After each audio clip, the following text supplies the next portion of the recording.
Quando um país começa a confrontar o problema da corrupção de uma maneira mais contundente, o primeiro efeito é sempre uma piora da percepção da corrupção, ou seja, se percebe mais, porque ela se torna mais visível. Os casos de corrupção são antigos. Eles estão aparecendo. Cada vez mais que você mexe no vespeiro, sai um enxame de abelhas.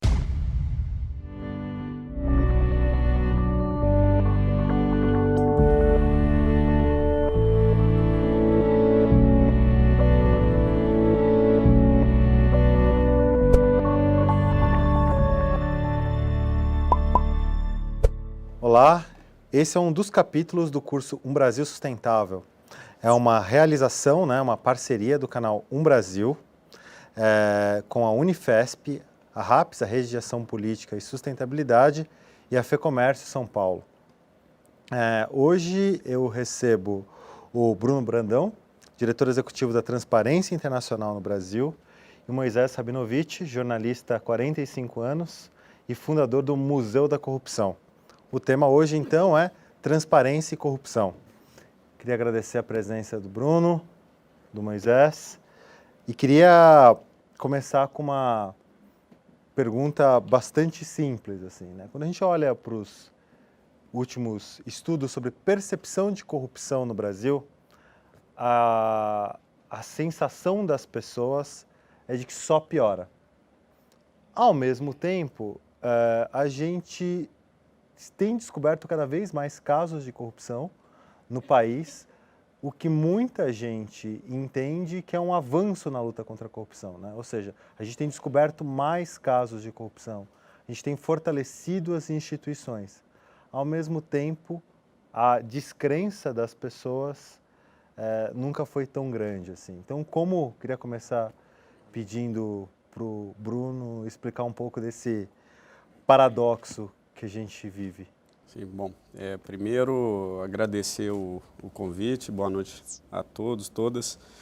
Convite da Universidade, da RAPS, parceiros aí nessas causas. E a Transparência Internacional, a organização que eu represento, ela é muito conhecida justamente pelo índice que você citou, que é o Índice de Percepção da Corrupção, e é hoje o principal medidor da corrupção no mundo e o mais antigo. Ele tem essa medição desde 1995 e ele cobre 180 países e territórios. E um dos fenômenos que são mais recorrentes é justamente esse que você descreveu e que a gente está experimentando agora no Brasil. Quando um país começa a confrontar o problema da corrupção de uma maneira mais contundente, o primeiro efeito é sempre uma piora da percepção da corrupção, ou seja, se percebe mais, porque ela se torna mais visível. Então isso não é, de forma alguma, uma novidade o que está ocorrendo aqui. Nós já vimos acontecer em diversos países, no exemplo do Zimbábue, da Geórgia, países que começaram a confrontar, o efeito inicial é essa piora. E o Brasil, o resultado desde 2012, que é desde quando nós podemos fazer uma análise histórica, porque a metodologia foi alterada em 2012 e foi possível fazer uma análise da progressão, como os países vão se comportando ano a ano, a análise longitudinal. E o Brasil, desde 2012, é um dos países que mais piora em toda a amostra global. Ele vem só piorando, a percepção da corrupção aumentando e coincidindo justamente com os 4 anos da Lava Jato. Vai piorando, piorando, até o ano passado começa a ter uma ligeira estabilidade. E aí nós pensávamos que poderia ser a inflexão da curva no ano passado. Veio o resultado desse ano, despencou 17 posições. Foi uma das maiores quedas da participação do Brasil no índice. E sem me alongar muito aqui de início, só uma interpretação geral por que isso aconteceu. Eu acho que fica muito evidente pelo que nós vimos ocorrendo em 2017, um presidente da República triplamente acusado, corrupção passiva, obstrução de justiça, formação de quadrilha, e o Congresso Nacional simplesmente bloqueia o procedimento da denúncia. Mas pior do que o que aconteceu, talvez seja o que deveria ter acontecido e não aconteceu. Que o Brasil simplesmente não discute reformas soluções para o problema da corrupção. Discute quem foi preso, a 48ª fase da Lava Jato, o japonês da Lava Jato, mas não tem uma discussão sobre uma agenda de reformas para isso. Então, talvez essa foi a principal causa dessa queda abrupta do ano passado. Eu queria aproveitar esse gancho, antes da gente entrar na parte de reformas, que eu acho que é uma parte bem importante da nossa conversa hoje à noite, eu queria apelar, Moisés, para o seu conhecimento histórico, né? Enfim, olhando para a sua trajetória como jornalista no Brasil e também para a sua visão de quem conhece, viajou e se aprofundou em vários países do mundo. Assim. Um efeito colateral do aumento da percepção da corrupção é que as pessoas tendem a achar que a gente vive no momento mais corrupto da história do país, o que me parece um pouco errado. E eu queria saber se eu estou errado ou não nesse aspecto. Se para você a gente vive o período mais corrupto, é simplesmente o período em que a gente mais sabe sobre corrupção. Olha, boa noite a todos. Tem uma frase que eu prezo muito e que todo político gosta de se dizer pai dela, que é no Brasil, até o passado é incrível, né? Toda hora aparece alguma coisa nova. Então, ele estava respondendo a sua primeira pergunta e eu pensei em como eu responderia. E eu começo por aí e chego aí. Que é o seguinte, em 2009, durante o Mensalão, eu dirigi um jornal aqui em São Paulo. E toda noite eu tinha para a manchete um novo escândalo de corrupção. O escândalo que eu ia dar no dia seguinte derrubava o escândalo do dia anterior. O escândalo que tinha sido manchete no dia anterior ia para escanteio. E surgiu um novo que ia ser desbancado no dia seguinte. Então, a corrupção era um acontecimento diário.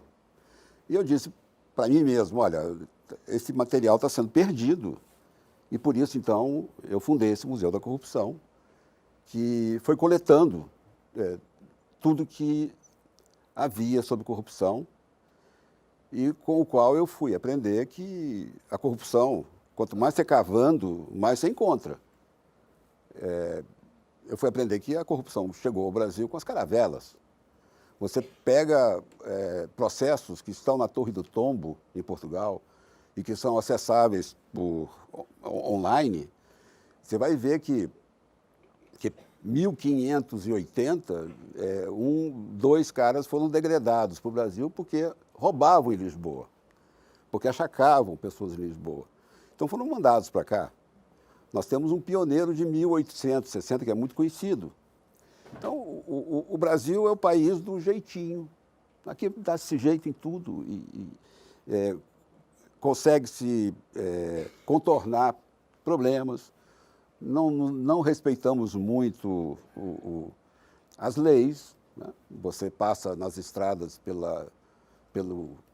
por fora. Portugal agora está reclamando dos brasileiros que foram para lá porque eles estão bagunçando o país. O país que eles criaram, que eles descobriram, está retornando para, acho que, acabar com ele, né? Os brasileiros furam filas, não respeitam pagamento em caixa, você passa na frente do outro. Nós somos assim, né? E veja só, falar de percepção da corrupção aumentando, basta ter ouvido o rádio, como eu ouvi vindo para cá. Muitos dos processos, das acusações contra o Lula, que estavam com o Moro, foram tirados pelos juízes Lewandowski, Toffoli e o Mendes de volta para Brasília. Então fica no ar uma sensação de impunidade. O que nós estamos vendo hoje é a impunidade que é flagrante. Os casos de corrupção são antigos. Eles estão aparecendo. Cada vez mais que você mexe no vespeiro, sai um enxame de abelhas. Mas nós estamos nesse ponto. às vésperas de uma eleição e não sabemos como colocar o Brasil num caminho em que a corrupção seja posta em xeque. Eu morei em Israel há muito tempo e uma vez o Ricardo Couto, aqui no Brasil, fez uma série antológica sobre maracutaia. Mordomia, o tema era mordomia. Todo mundo aqui tinha mordomia excessiva. Então, os juízes querem novos carros, querem receber por habitação quando eles já habitam uma casa. É tudo excessivo aqui, né? Então, eu fui à posse do primeiro-ministro Menachem Begin para ver o que tinha de mordomia. E eu flagrei um diálogo interessantíssimo, que foi a abertura do que eu escrevi. A embaixatriz americana convidou a mulher do Menachem Begin para visitar a embaixada, a casa da embaixada. E ela simplesmente perguntou, mas que ônibus passa lá? Então, essa é a diferença. A diferença é que o político no Brasil sente-se poderoso e não tem freios. Ele advoga em causa própria e ele usurpa o dinheiro que seria destinado à saúde, à educação. E assim nós vamos, complacentes. Nós assistimos a isso, impotentes. O que nós vamos fazer contra o Supremo que está num momento de ataque frontal a Curitiba, que está levando pela primeira vez grandes empreiteiros à prisão? É difícil conviver com isso. Então, eu não acho que é tanta corrupção que nós estamos hoje percebendo. Eu acho que a percepção é mais de impunidade e de impotência, diante da corrupção descoberta. Porque quando a gente teve o Mensalão, achava que era o máximo que teríamos. Mas logo depois veio o Petrolão. E será que não vai vir o BNDES? Não vai vir outras coisas ainda? É infindável. Infindável. E é esse o problema que nós temos diante de nós, e é contra isso que nós temos que nos bater. Legal. Queria pegar um pouco, já para a gente falar um pouco de história e ir para a parte, começar a falar um pouco de reforma, né? Que é, quando você puxou um pouco os casos históricos de corrupção no Brasil, e a gente consegue perceber alguns padrões que se repetem na história brasileira, né? Então, eu lembro, né, não vivia exatamente aquela época, mas quando você puxa os arquivos de jornal, na ditadura a gente usava as medidas de Andreasas para medir quanto custava uma obra feita pelo regime militar, né? Então, 1 Andreasa, 2 Andreasas, 3 Andreasas, para fazer a ponte Rio-Niterói. Né? E, basicamente, você não tinha mecanismos de controle, né? Você não tinha o Ministério Público independente, Controladoria Geral da União foi uma coisa que foi criada, não tem 15 anos, a CGU, e mesmo quando você pensa na forma de nomeação dos juízes, a gente sabe que, em vários casos, o quanto era importante eleger um governador local para alguns partidos, porque além de você garantir o controle do executivo, você garantiu um excelente controle do judiciário. Né? Então, você percebe um pouco chegando na ditadura. Né? Quando você olha para o governo Vargas, que também foi um governo que, além de autoritário, ele também, empréstimos do Banco do Brasil eram sem limite para os amigos do rei. Enfim, você consegue perceber alguns padrões. E tem um estudo acadêmico muito interessante de alguns anos atrás sobre o começo do conluio entre governo central e empreiteiras. Né? Então, tem algumas hipóteses que remontam a Juscelino, tem algumas hipóteses que, tudo bem, começa no Juscelino, mas passa por uma proteção de mercado que a ditadura militar criou para as empreiteiras brasileiras num determinado momento do regime e que a gente foi criando alguns padrões. Para a gente chegar, então, numa agenda de reformas, parece que tem alguns pontos que a gente precisa atacar, né? Então, o primeiro delas, e eu queria devolver um pouco a bola para o Bruno e depois te fazer uma próxima pergunta, Moisés, que é, qual é, né, assim, a gente criou as instituições de controle, me parece que foi um avanço. Qual que, então, que é o próximo passo? É justiça, né? Ou seja, a gente tem que continuar fortalecendo a justiça, e aí a gente tem uma questão do Supremo, como Moisés levantou, ou a gente tem que criar novas instituições, novos mecanismos? Qual que é a sua visão sobre esse ponto? Bom, essa é uma pergunta ampla, né? Mas só uma reflexão sobre o que você disse, sobre os padrões e essa retrospectiva do mal da corrupção no nosso país. Uma coisa que a gente tem falado muito, eu tenho, nem é uma ideia minha, mas é uma ideia que eu tenho repetido muito, que eu acredito na validade, é que a corrupção no Brasil não é e nunca foi uma disfuncionalidade do Estado. Ela faz parte do Estado. Ela é perfeitamente funcional para o tipo de Estado que nós temos, que é um Estado extrativista, é um Estado concentrador, é um Estado que gera privilégios, é um Estado que serve a um propósito determinado desde sua origem, que pouco foi reformado nesse propósito essencial.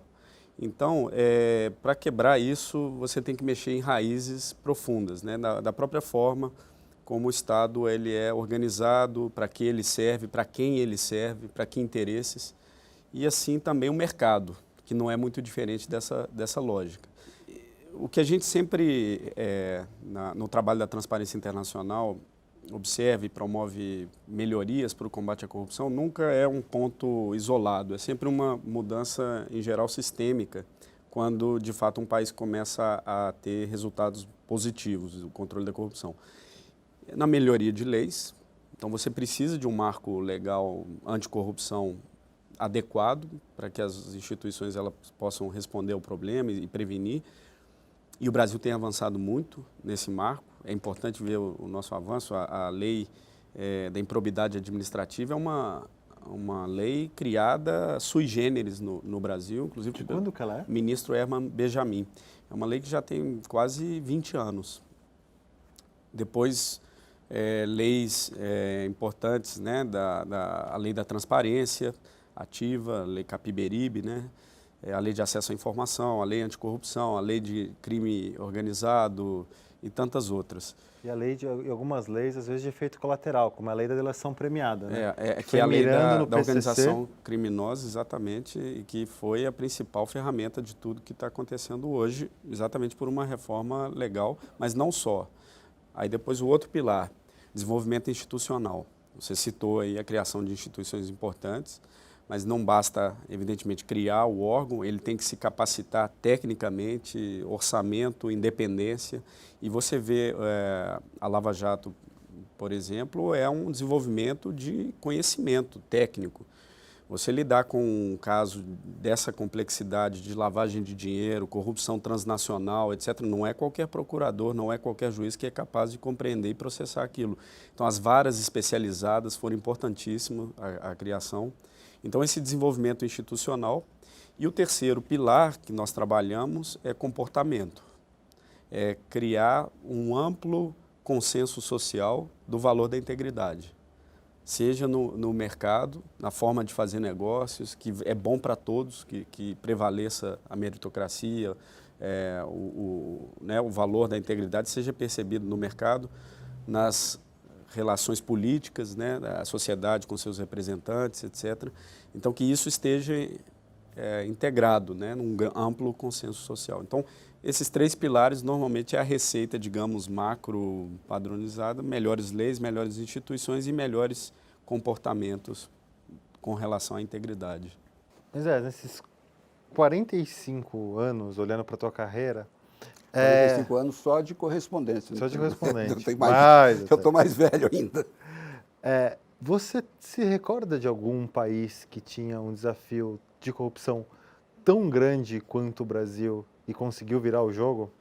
Olha, eu estava em lua de mel com minha mulher no México e, ao mesmo tempo, eu tinha uma entrevista com o presidente. Só que eu estava na praia e ele estava na cidade do México. Eu fui pegar um voo para encontrar-me com ele e não tinha passagem. Não chegaria à Cidade do México nunca. E disseram, coloca uma nota qualquer, de peso, dentro do seu passaporte. Coloquei, o lugar apareceu. Agora, isso no mundo latino-americano é muito comum. Qualquer lugar que você vai, você está sempre sujeito a pagar uma propina para ter o direito de usar aquilo que você comprou. Agora, há uma grande diferença dos países desenvolvidos com relação ao Brasil. Em todos os lugares que eu vi primeiro-ministro, presidente sendo acusados de corrupção, eles foram presos. Estão presos. Aqui, nós falamos de leis. Tem a lei da ficha limpa. E nós temos um preso que está desafiando a justiça. Eu não quero, não sou a favor, contra de ninguém. Não estamos sendo partidários aqui. Mas na condição de prisioneiro, acusado pela justiça, a pessoa tem que se comportar como um prisioneiro. Ele não pode ficar desafiando a justiça, ele não pode concorrer à presidência, não pode colocar um poste no lugar dele e pretender que a foto dele esteja na urna. Aqui nós não punimos. Aqui as pessoas não acreditam nas autoridades, porque as autoridades também são corruptas. Então, o problema o presidente do Brasil, qualquer um, tem direito a contratar 25 mil pessoas, que ele quiser, sem concurso, sem nada. Ele tem um batalhão de 25 mil pessoas. Nos Estados Unidos são 5 mil. E na Inglaterra são 500. Por que nós precisamos de 25 mil pessoas enfiadas em vários... Você está falando dos cargos de confiança. Cargos de confiança. Mas são cargos de confiança para quê? Os caras que foram postos na Petrobras, o que fizeram? Eles abasteceram seus políticos com dinheiro roubado. Levaram a Petrobras a comprar uma refinaria que não valia nada. A gente joga dinheiro no ralo e não pune as pessoas responsáveis por isso. Eu vi uma conta outro dia de que foram extraídos do Brasil 85 a 90 bilhões de dólares. Tá? Voltou e foi uma festa a entrega de um cheque lá de 2 bilhões. Por que festejar a recuperação de 2 bilhões, né, de 90 bilhões? A gente vai ficar feliz com isso? Continuamos a mesmíssima coisa, podemos passar qualquer lei, podemos fazer a reforma política e a reforma política determinar novas leis e elas serão aprovadas. Mas na hora em que, não sei se acertadamente ou não, a Dilma é empichada, vem lá uma jabuticaba. Ela pode ser eleita, ela não é tirada da política. A gente tem sempre uma jabuticaba no caminho, a gente está sempre punindo com doçura o corrupto, a gente não é consciente de que o Brasil está parado no tempo por causa da corrupção. Nem a Copa do Mundo se salva, nem as Olimpíadas se salvam. Você vê o que houve por trás disso e que hoje nós estamos conhecendo. E os autores disso estão fazendo festa em Paris, com lenço, com guardanapos na cabeça. Nós somos o quê? Nós somos muito submissos. A gente não toma decisões. O Brasil não consegue impor a lei. Mesmo que vote uma lei rígida contra a corrupção, a pergunta que fica é o seguinte, vai implantar? Vai executar? Tem sempre um jeitinho. Todo mundo que é preso na Lava Jato, no Mensalão, é inocente. Não fez nada. Ele vai provar nos autos. O Aécio Neves, ele enganou a gente quanto tempo? Até que ele justificou o aeroporto na fazenda dele, foi aceito. Mas depois, pedir dinheiro ao Joesley Batista, gravado, e dizer que a gravação é uma montagem. Mas só... Fala. Posso intervir claro, só nesse caso, porque eu sou mineiro. Eu também sou. Então tenho o Minha mulher é privilégio de ser também. mineiro também. Então nós conhecemos essa história há muito tempo. O problema também não é informação, imprensa livre no Brasil, para chegar de fato quem são essas pessoas Essa era uma crítica muito... Quando você estava falando um pouco de cultura, né? Acho que uma hora a gente ia acabar chegando lá, né? Uma crítica muito comum ao Aécio, né? É o torniquete na imprensa mineira. Que eu acho que é um pouco a linha... Eu comecei na imprensa em Minas. Agora, saiamos do Aécio. Quem matou Marielle? Nós estamos agora com um processo, uma investigação com segredo de justiça. Esbarrou lá nos vereadores e acabou. O Rio está sob intervenção federal. E um crime que deixou muitos indícios e que teve até vídeos de câmeras da rua, parou no tempo. Então, o problema do Brasil, a corrupção existe porque é permitida. E porque as pessoas que corrompem e os corruptores são impunes. De todo esse povo preso até agora, a maioria é empreiteiro. Político você não tem quase nenhum. Cadê o Renan?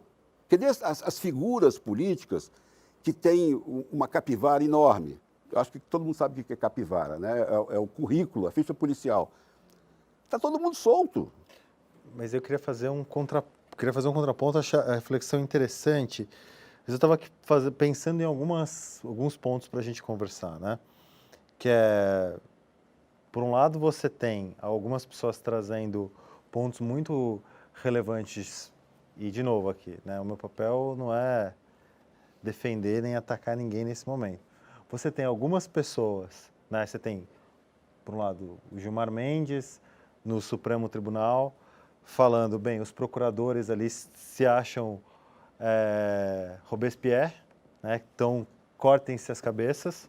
E isso cria abusos que podem criar problemas lá para frente. Estou só reproduzindo a visão dele. Ele tem porta-vozes vorazes nessa linha, né? E aí a gente tem um caso que é importante trazer o contraponto, por exemplo, que é o reitor da Universidade de Santa Catarina, o chancelier, né, que se matou. E não foi Lava Jato. Não foi Lava Jato, mas a delegada foi da Força Tarefa. Uma acusação absurda. Então, acho que é bom a gente sempre conseguir pensar um pouco sobre isso, acho que é importante. Não, acho que a imprensa, depois da escola de base, tem tido responsabilidade.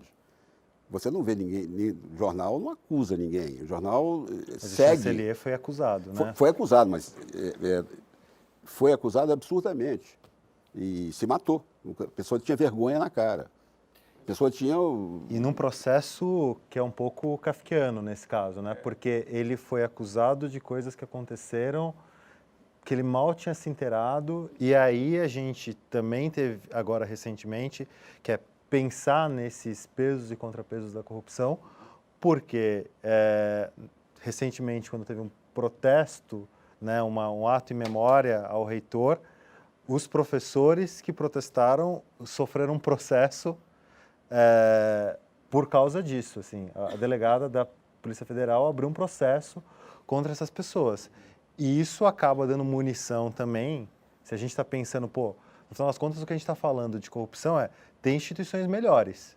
Instituições melhores são instituições capazes de fazer justiça. Eu acho que um pouco do meu receio aqui é a gente ser ultra permissivo com uns, ser kafkiano com outros e não saber muito bem qual é a medida. No caso do chanceler, ele não foi julgado. Ali ficou na acusação, uma acusação absurda. E ele se matou como um japonês se mataria quando acusado de corrupção. Acho que nem chegou a acusar, acho que foi até no citado. inquérito, na investigação. Eu queria só, esse ponto é muito importante porque agora existe um grande debate sobre o tenentismo togado, a ditadura do judiciário, né, o ativismo judicial. E eu acho que são discussões muito importantes, válidas, mas nós temos que estar muito atento cui bono, né, a quem serve, quem se beneficia. Na história do nosso país, a justiça sempre foi cúmplice desse pacto oligárquico. Ela era parte desse pacto oligárquico, ela sempre foi disfuncional nas duas pontas. ela sempre foi disfuncional na ponta de baixo, punitivismo exacerbado sobre as classes marginalizadas, indefesas, sem garantias básicas, e esse punitivismo. Nas classes altas, sem nunca alcançar sempre o histórico da impunidade. Então, ela é disfuncional nas duas pontas. Agora, é estranho que essa discussão sobre o ativismo judicial, o tenentismo togado, a ditadura do judiciário, ela comece agora e não por absurdos muito maiores que são característicos da nossa justiça. Dou um exemplo aqui recente, mas que entrou na discussão recentemente, mas é historicamente usado Brasil afora, mandado de busca e apreensão por área, por perímetro. Isso foi feito. Por perímetro. Isso entrou na discussão na intervenção federal do Rio de Janeiro. Foi liberado, né? Tentaram liberar. Mas isso já é uma prática, juiz dá esse mandado, e não é só no Rio de Janeiro, é no Brasil inteiro, em favela. Em favela não existe inviolabilidade do lar. Esse preceito constitucional não existe para quem está numa favela. Então, tem aberrações, privilégios, um elitismo, essas mazelas do nosso sistema judiciário, a terceira maior população carcerária do mundo, esse dado está sendo repetido, quase a metade sem sentença condenatória, e são nessas masmorras. Né? Então, essa discussão nunca foi o foco do debate sobre as mazelas do judiciário. Agora, quando o Código Penal começa a chegar e subir, aí vem todo um discurso sobre... Então, eu tomaria cuidado, eu acho que sim, as críticas devem ser feitas, mas com muito cuidado para não servir a um discurso que não é inocente, ele é fomentado por os interesses. E é interessante que agora círculos da esquerda, círculos importantes, influentes, eles têm o mesmo discurso, você pega o mesmo discurso que o editorial do Estado de São Paulo, por exemplo, ou do Cacai, ou do Gilmar Mendes. Então, eu acho que tem que ter uma autocrítica. Teve um encontro curioso. Encontro curioso, né? Então, isso eu acho que deve ser também um objeto de reflexão. Aí eu termino citando o Nelson Rodrigues, que sempre tem algo para ilustrar bem as bizarrices do nosso país. Ele falava que o problema da direita é que ela acredita cegamente em tudo que ensinam para ela. E o problema da esquerda é que ela acredita cegamente em tudo que ela ensina.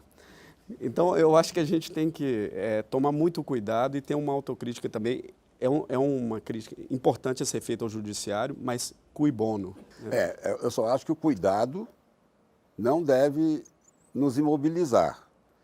Você pode trabalhar com fatos reais. Então, você se pergunta, o Toffoli foi advogado do Zé Dirceu? Foi. Ele foi advogado do PT? Foi. Ele tomou bomba no exame para se tornar juiz? Tomou. Então, por que ele é hoje o presidente do Supremo? E ele jamais se coloca em dúvida em qualquer julgamento que tenha por réu alguém do PT. Ele não deveria julgar. E todo mundo sabe que o passado dele é esse. Então, são fatos. Eu não estou sendo descuidado, eu não estou acirrando uma situação. Eu estou querendo dizer o seguinte, cada vez que a gente permite uma violação, seja qual for, grande, pequena, da lei, ela leva consigo muitas outras violações. Esse é o mal do Brasil. Você não cumpre leis aqui. E quando vai cumprir, se é um político, se é uma pessoa importante, você vai descobrir um jeito de adocicá-la. E aí, pegando um pouco para esse ponto da esperança, né? Eu estava pensando na nossa conversa em alguns países ou algumas cidades que sofreram problemas crônicos de corrupção. Né? Então, assim, a gente fala muito dos Estados Unidos, é importante que a gente fale, mas quando você vai para a literatura, o caso dos prefeitos de Nova York na primeira metade do século XX é muito significativo, né? Assim, uma das estações de trens mais bonitas de Nova York foi demolida porque o processo de tombamento acabou da noite para o dia e hoje virou o estádio de basquete lá, onde o Madison Square. Né? Você tem aquele ponto. Os casos dos prefeitos de Chicago também dá um almanaque de corrupção nos Estados Unidos. Então, acho que, e aí, num determinado momento, né, você começa a ter um pouco mais de consciência sobre isso.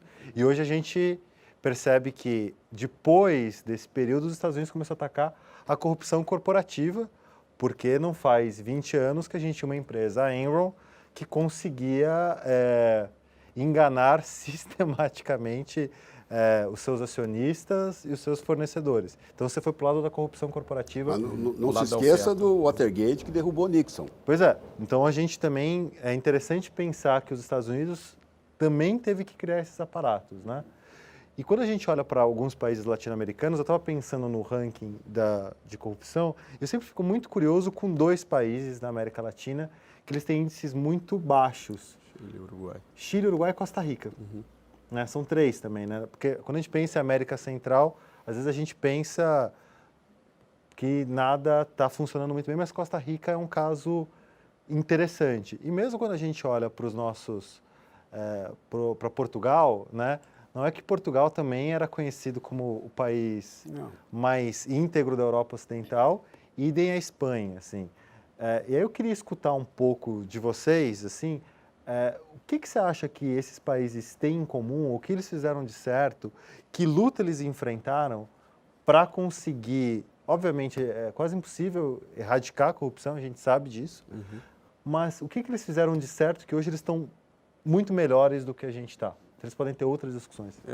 Outra vez, assim, tem algumas nuances, né? O caso dos Estados Unidos, existe uma discussão, também não faço um juízo de valor, é uma discussão complexa, quanto que eles legalizaram a corrupção no país deles, através do dinheiro comprando leis, comprando lobby, lobby, né? Então, assim, eles de fato eliminaram, hoje é difícil ver um caso de suborno no Congresso americano.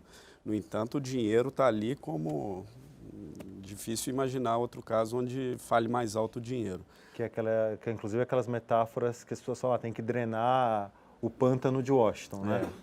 Mas Washington foi um pântano. Foi. Isso é verdade.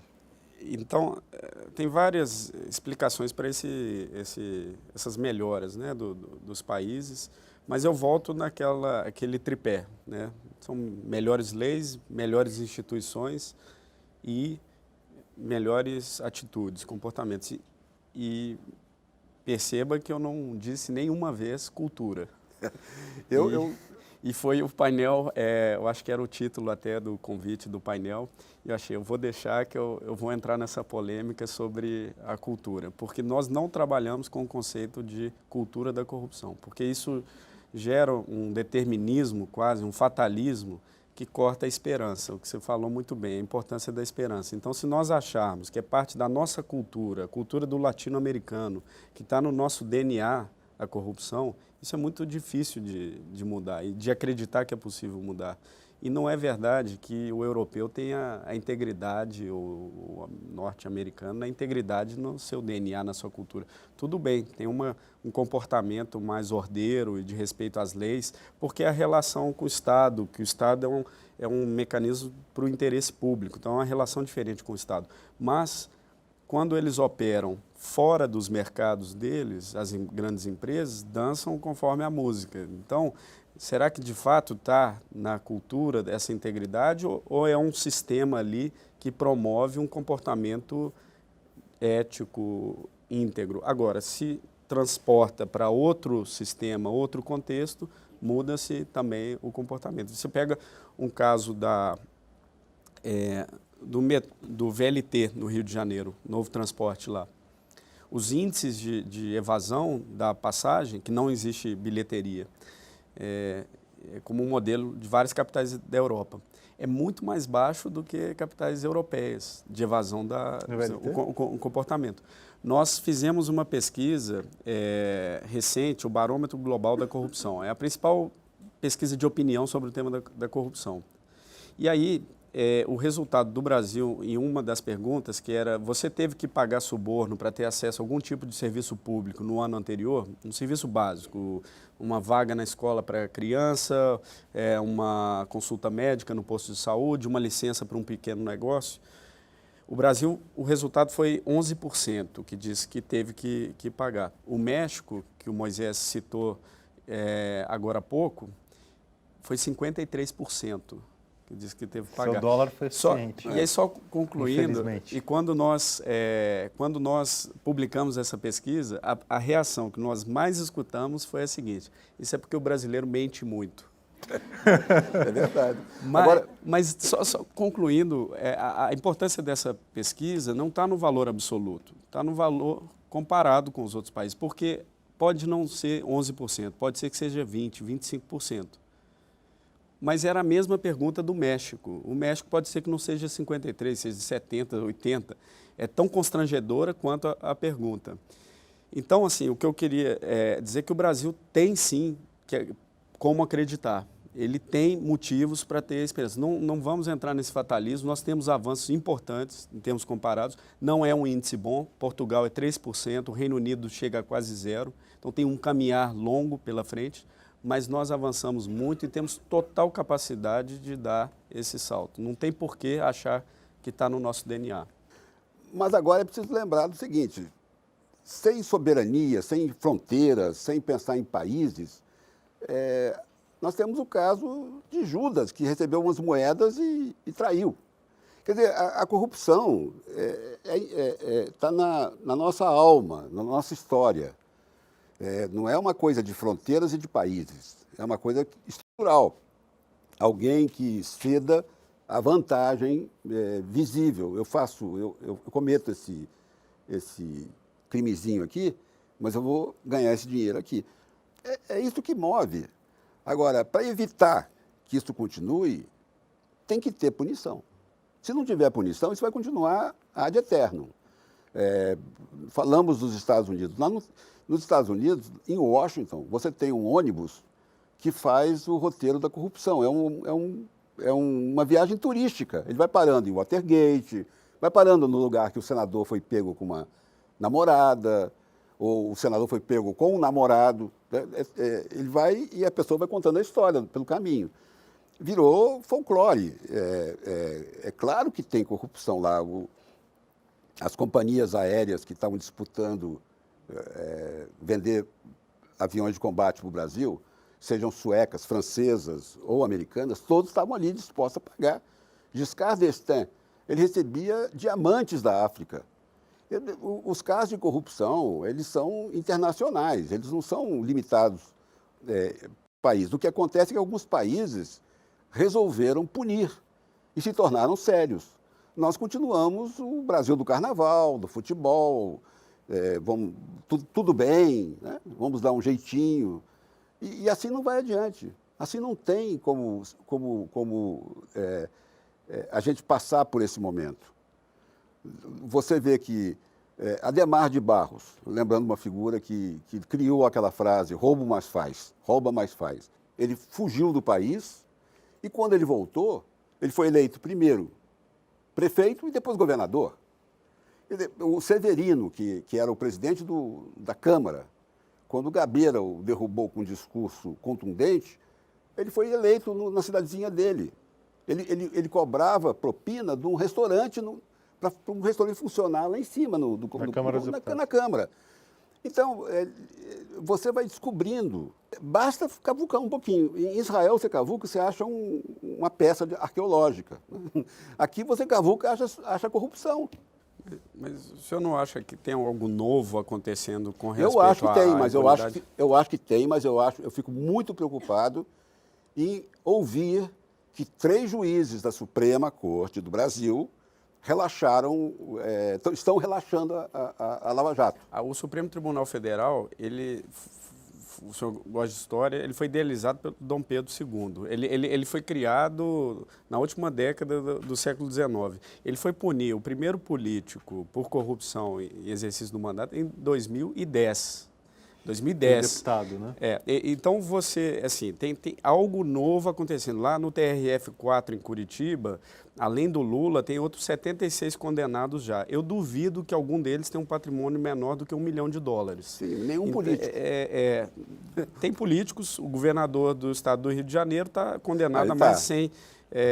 Outros estão sendo investigados, tem um presidente da República sendo acusado, investigado durante o mandato, tem outro na cadeia. Algo novo, eu acho que... Eu prefiro não ficar satisfeito só com isso. Claro, sem dúvida. Eu prefiro sem dúvida. cobrar... Mas nós temos que também ver que tem tem ótimo, nós estamos ganhando terreno. Mas, ao mesmo tempo, nós estamos diante de perder terreno outra vez. As peças adversárias se movem também. Né? Pois então... nos Estados Unidos, o juiz depende precipituamente do Capitólio. É lá que está o poder de aprovar ou não um novo juiz da Suprema Corte. Saiu um agora, o outro está, Kavanaugh, ele está sendo estudado, examinado e vai participar de uma sabatina que é dura, eu já assisti. Aqui o presidente nomeia e depois o Congresso avaliza. Agora, porque o presidente nomeia, você vê que o Supremo se tornou partidarizado. Então, tem lá os que foram postos por Fernando Henrique Cardoso, resta um, foram postos pelo PT Pelo Sarney, pelo Collor. Pelo Sarney também, pelo Collor. Celso de Mello foi nomeado pelo... Fernando Collor, está certo. Marco Aurélio. Então, o Supremo está mal formado. É preciso passar ele a limpo. É preciso colocar gente capaz. Gente competente. Eu não digo que o Gilmar Mendes não seja competente, ele é competentíssimo. Só que ele tem cor, ele tem viés. E ele está relaxando, ele aceita todos os habeas corpus, ele tem provocado uma certa confusão e tirado a respeitabilidade do Supremo. Ele não pode fazer isso. As pessoas começam a não respeitar mais a Suprema Corte de Justiça, que no mundo todo ninguém pode desrespeitar. Eu queria... Agora, acho que a discussão esquentou e foi boa para a gente ter uma aula mais viva. Queria agradecer muito a presença de todo mundo que está aqui no auditório da Unifesp acompanhando essa conversa. Espero que você, depois que esteja assistindo, aprenda com a gente. Eu queria só dar um depoimento muito rápido para encerrar, que eu lembro que os primeiros debates que eu me lembro de ter participado sobre corrupção, foi no começo dos anos 2000, né? Idade, tempo quando era estudante. Eu lembro que tinha muito consenso sobre como combater a corrupção no Brasil. Assim, todo mundo tinha uma agenda que era um pouco, você citou o Nelson Rodrigues, era estranhamente unânime. Eu acho que a gente tem para ficar num jeito mais elegante, pela primeira vez, eu acho que esse debate, essa conversa foi um sinal disso, a gente começa a ter visões diferentes e às vezes conflitantes sobre como abordar esse assunto. E eu acho que isso também é um amadurecimento da discussão sobre corrupção no Brasil. Então, espero que essa conversa também seja um estímulo para quem está aqui, para quem depois assista, depois que as pessoas verem essa conversa, para que elas também continuem aprofundando, pesquisando esse assunto, porque às vezes acho que a gente tem a impressão de que a discussão está chegando no final. E a minha impressão é que talvez a gente esteja ali nos 10, 15% iniciais. Obrigado.